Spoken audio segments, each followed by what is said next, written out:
Аллахтың жақсы көрген адамдар менен жақсы мамиле кылсаң, ошондо Аллахка жагасың. Аллах кимди жақсы көрөт? Аллах бейбечараны, жетим жесирди, муктажды, илим жолунда жүргөн талебе окуучуларды, алымдарды, оолайларды жакшы көрөт. Андыктан ар бириңиздерди дал ушундай катмарды урматтап сыйлоого, ошол аркылуу Кудайга жетүүгө чакырам. Медер мырзаны өзүнүн ушул жерге бир чаңды кол чалуу менен чакыралы да, андан ары Руслан мырзаны жана Катя апабызды чакырам. Келиңиздер.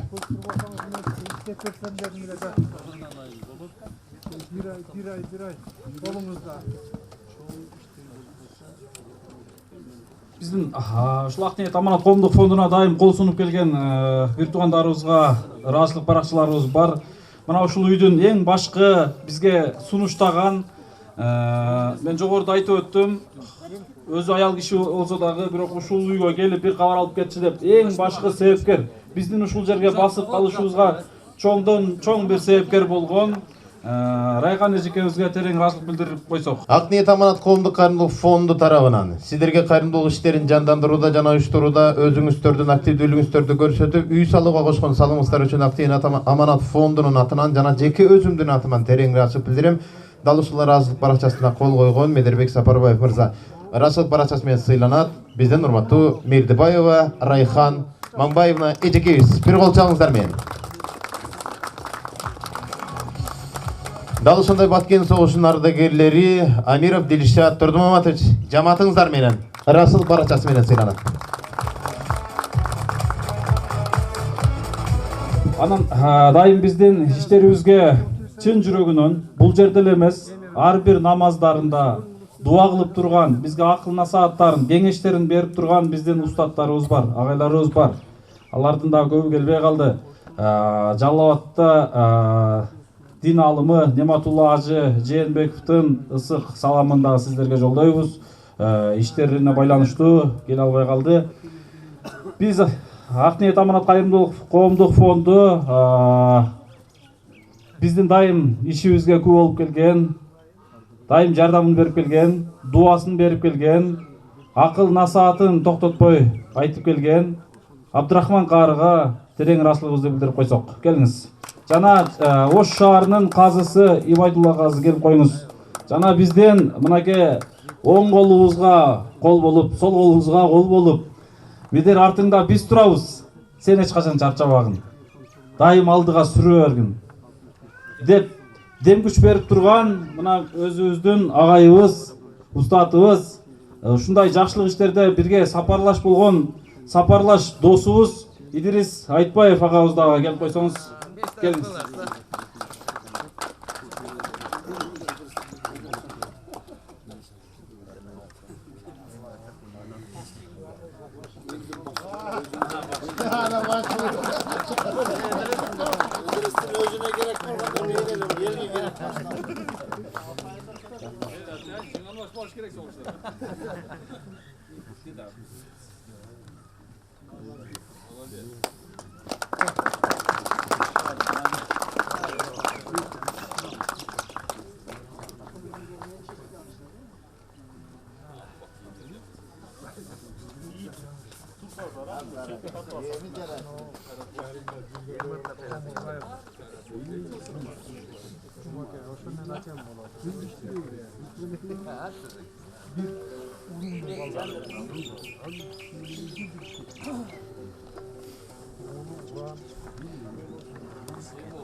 Tünel qarab tursan çölün, anda bir sürət qoşun dip düşölü.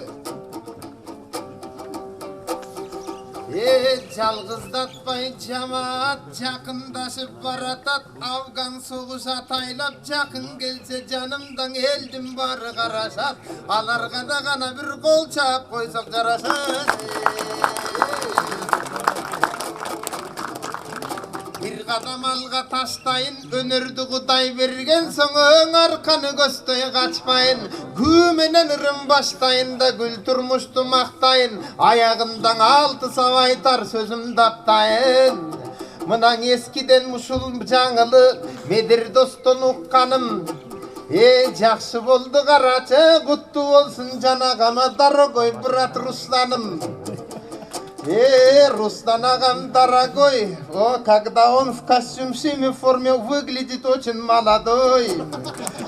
На следующем году, иншаллах, вот сюда одну невесту налагой. Жақсы тілек ой болсын, жаңы жылда бұйырсаң, ұсылдерді той болсын, анда дағы ұшынтіп келе тұрған ой болсын.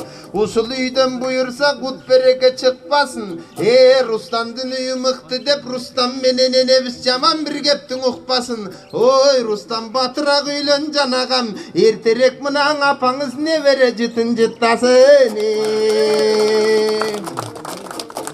Биіктікті бұл жерден тіктегенден бололы, ұсыл үйдің ара-қарам ичпегенден бололы, жамандықтан қоқүйдеп чочуй тұрған бололы, құлды құрып құдайған ибадатты бұл үйдің оқуй тұрған бололы. Денсолық бекем болсын да, ұсыл үйге бұйырса, омин деп қолды чапқыла құт берекет олсын Анда жиынтықтайм сөзімді көп көрсетпейм өзімдің ансызда қачан бүтөттеп бір өкөң тиктеп маға көзімді. Ең айланайын туғандар, анда жанатан қарап тұрғандар, ұсыл үйдің атқычын қамдап алып тұрабыз. Ең соның белек дағыда тандап алып тұрабыз. Қалың елдің көзінчі Екатеринаң апаға атқыштың анда сунабыз. Изді құттың үй болсын, алақан чауы қолдырың ақбата болсын дуабыз. Саңдурат қолды чавалың, осентіп белек алава. Жөнелің албай Екатерина, Рустанға беріп мұнаке қуантып жатат баланы. Андай болса жанапа, ордың ұстан келіңіз, микрофонды берелі, бір ұғалың емівіз. Сүйінген сөзін анда бір, ұғалың атаң апанын. Сүйінген сөзін ұғалы, мен дағы күтіп жатамын. Хандан алақан чап қойғыла, көптен күткен қоғымға өрнөкті болған тоймының. Микрофонду атайлап жетелеп парам, дорогая наша мама, вам предается слово. И давайте не просто так, бурные аплодисменты. Вот всем, независимо от званий, положений, все это народ. Мыдер, Дильшат – это народ, кыргызстанцы. И всем воедино я говорю за этот дом огромное спасибо. Огромное спасибо. Очень такой добротный, красивый дом. Особенно красота блещет то, что сюда вложился весь народ, все кыргызстанцы. И не только в Киргизии, но и за рубежами, и россияне. В общем, всему народу, кто вложился и проявил вот внимание, большое спасибо. Очень большое. Наша мама сказала, что да, действительно красивый дом, но наш дом украшает это наша Екатерина мама. Бурные аплодисменты. Живите долго. И Руслан Аке, я вам буду обращать на кыргызском языке, так как вы уже имеете колпак наш. Руслан Аке, да, жигиттин беле мырзасындай турат, сол колунан Баткен соғысын ардагери, мекен элим, жерим деп сол колунан айырган менен бир колу жок болсо да, бир канча инсандар акемдин колуна кол, жолуна жол, бутуна бут, үйүнө кут болуп отурат. Антан бир кол чайкаңыздар. Микрофон Руслан мырзага.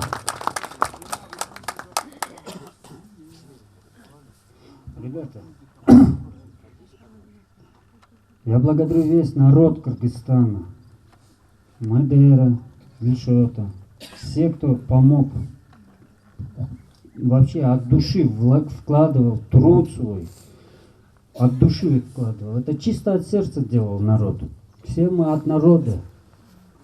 Даже президент, он тоже есть гражданин Кыргызстана, как и я. Я благодарю моим папу, которого с нами нету сейчас, Царство Небесное, маму мою, Екатерину, что они родили меня, воспитывали.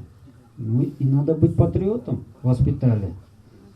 И папа меня особенно учил, он действительно с детства меня обучал, научал. Он сам родился в Карагульке, Кыргызстана нашего родного.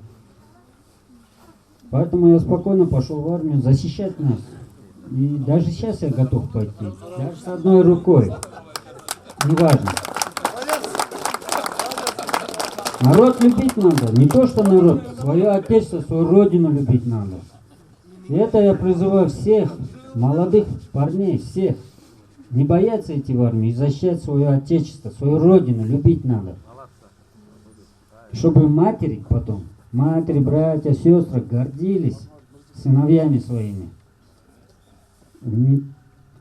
А так действительно, огромное спасибо. Молодец! Дух, который Руслан имеет, не каждый имеет, поэтому давайте бурные аплодисменты. Наш настоящий сын кыргызского народа. О, Руслан Аке. У кыргызов говорят, что поцелуй маму это равно поцелуй Кабатулла. Поэтому давайте перед публикой поцелуем свою маму. За то, что она рожала и воспитала вас тоже. Мана. Ой, большой подарок. Азамат сыздар. Аны месе беземе акырындап көптөн күткөн күн убакыт келип жетти. Анда жалпы жамаат менен биргеликте казаке устаздар менен биргеликте Бедер мырза. Салым кошкондорго, ошонун катарында башында турган ушул Дилшат Медербек инибиз Алла Таала иштерине ийгилик берсин. Ушул үйдө кут береке болсун. Руслан ушул жерде балалап, чакалап, ушул Кате энебизге да Алла иман хидаят берип, мамлекетибиз өнүккөн, өскөн мамлекеттер катарына кирсин. Алла. Бисмилlah.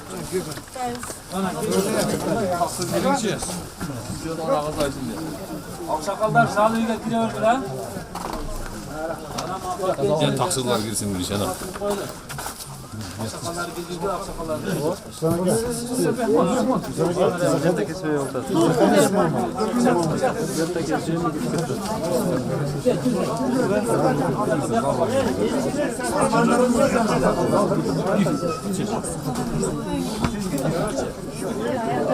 Жана башка улуттардан үй берилет экен деп эле карап отурат.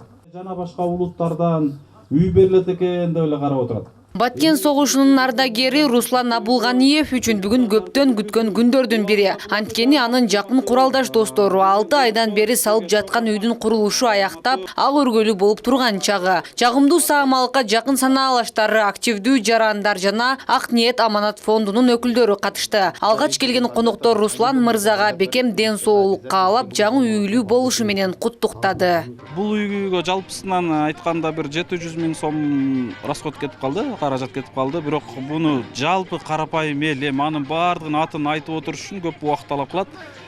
Ошо өзүбүздөн эле чыккан кайрымдуу кыргыз элибиз жардам берди. Бирок биз Ак ниет аманат кайрымдуулук фонду ушул дайыма демилге көтөрүп, анан демилге көтөргөндүн аркасында ишти таштап койгон эмеспиз. Эч бир улутуна дагы, башкасына дагы карабастан ушул иштин аягына чыгарсак деп аракет болду. Дай Бог, дай Аллах, чтобы внутри... 1999 жылы 19 жаштагы Руслан Абдулганиев Алай районундагы аскер бөлүгүндө телефон байланыштарын көзөмөлдөөчү болуп кызмат өтөгөн. Ошол жылы террордук топтун мүчөлөрү Кыргызстандын түштүк аймагын басып киргенде, башка мекендештери сыяктуу Руслан мырза да эли жерин коргоо үчүн Чоң Алайдын чек ара тарабына аттанган. Ал бир ирет снайпердин огунан аман калган, бирок экинчи жолу апаат аны сол колунун манжаларын алып, биротоло майыпка айланткан. Бул куралдаш досторунун да эсинен кетпейт. Алар ар дайым Руслан мырза менен достук алакасын бекемдеп келерин белгилешет. Андан тышкары биздин ардагердин согушка катышкан кыздарыбыз да бар. Ал кыздарыбыз тамактарын алып келип атты. Жигиттерибиз курулушту баштаганда ушул дубалын и чатырын бекер куруп беребиз дегенбиз да. Күнү түнү иштеп аттык. Бул үйдү чын айтканда фундаментинен баштагандан эсептесек, где-то бир немеделе бүтүп койдук августтун аягында. Я благодарю весь народ Кыргызстана, Мадера, Вишота, все, кто помог, вообще от души вкладывал труд свой, Иш чаранын жүрүшүндө Руслан Абдулганиев сүйлөп, мекен үчүн кызмат кылууга ар дайым даяр экендигин белгиледи. Келген коноктор жана үй ээлери жаңы үйдө дасторкон үстүндө даам сызышты. Поэтому я спокойно пошел в армию защищать нас. И даже сейчас я готов пойти. Даже с одной рукой. Неважно. Народ любить надо. Не то, что народ. Свое отечество, свою родину любить надо. И это я призываю всех молодых парней, всех. Не бояться идти в армию и защищать свое отечество, свою родину любить надо. Дом начали строить. Не, вообще пришли еще... Ну, весной было это. Үйдүн курулушун баштоого жаз айында келишкен. Кары эрип, айлана ойгонгон болчу. Кайрымдуулук фонд бар экендигин мага айтып калышты. Мен кооптуу болгон үйдү оңдоп түзөөдөн өткөрүүнү ойлондум. Андан соң медер келип, жаңы үй куруп берүүсүн айтты. Бул учурда марттын аягы болчу. Куруучу топ жакшы болгондуктан тез эле бүтүп калды. Мен эми үйлөнүп, бул үйдө үй бүлөм, балдарым болушун максат кылып жатам. Ну, я планирую найти невесту, жениться, детей, все-таки. Бала чакалап ушул үйдө жашоо сүрүштү Алла насип кылсын. Бул ак ниет аманат фондунун социалдык жактан аз камсыз болгон жана мүмкүнчүлүгү чектелген жарандарга салып берип жаткан 9-чу үйү. Руслан Абдулганиев үчүн салынган үй 3 бөлмөдөн туруп бардык шарттары каралган. Жакынкы күндөрү аталган фонд үй алдына асфальт төшөп, дагы калган кемчиликтерин да бүтүрүүнү пландаган. Албетте ак ниет аманат кайрымдуулук фонду болгону себепкер, демилгечи. Гүлнур Арапбай кызы, Самат Сайдаматулу, жаңылыктар. Согуштан кайтып аткан баласы үйгө телефон чалат экен. Апа, ата, мен келатам. Ой, кубанып тосалам, келе бер. Ошондо жанагы бала айтат экен, менин жанымда бир досум бар, мен менен келем деп атат. Ай, досуң келсе жакшы экен, сүйүнөбүз да, келсин. Бирок бир нерсе бар. Айт, эмне болду? Мен менен келаткан досумдун бир колу бир буту жок дейт. Десе, мейли келе берсин дейм, жакшылап сыйлап жөнөтөбүз. Ал досум бир шарт менен өмүр бою мен менен бизде жашайм деп атат дейт. Десе атасы таң калып, жок ай. Мүмкүн болсо келе берсин, кийинирээк бир майыптар үйүнө же карыялар үйүнө бир жерге тапшырарбыз, бирок мындай өзүңдү кыйнабачы, өзүң эле келе берчи дейт. Ошол кезде телефон үзүлүп калды. Анан ошол кезде телефон үзүлөт. Бир аздан кийин атасына дагы телефон чалат. Мынау жерде балаңыз өлүп жатат деген. Көрсө, жанагы баласына көргөнү келет, келсе баласын караса, өзүнүн баласынын бир колу бир буту жок экен. Мындайча айтканда, окуядан ала турган сабак. Согуштан колу менен бутунан айрылган баланын өлүмүнө балким кайсы бир деңгээлде кайдыгерлик менен ошол үйдөгүлөрдүн себеп болуп калды. Андыктан бүгүн биздин Баткен согушунун ардагери Руслан акебиз сол колунан айрылып, бирок мекен үчүн айрылып, бирок мекен үчүн кызмат кылган ушул агабыздын каралбай момундай бир калып кетишине балким кайсы бир деңгээлде биз дагы жоопкерчилик сезишибиз керек экен. Андыктан мына ушундай инсанга кайрымдуу инсандар кол суруп, Баткен согушу, Афган согушу ардагерлери, ошо менен биргеликте Ак ниет аманат фонду, жалпы Берешен Жомарт агалар жардам берип, бирок баласынын колуна карабай, баласынын ак тилек жүрөгү оюна караган биздин Катя апабызга да бир кол чаап койсоңуздар жарашат тургундар.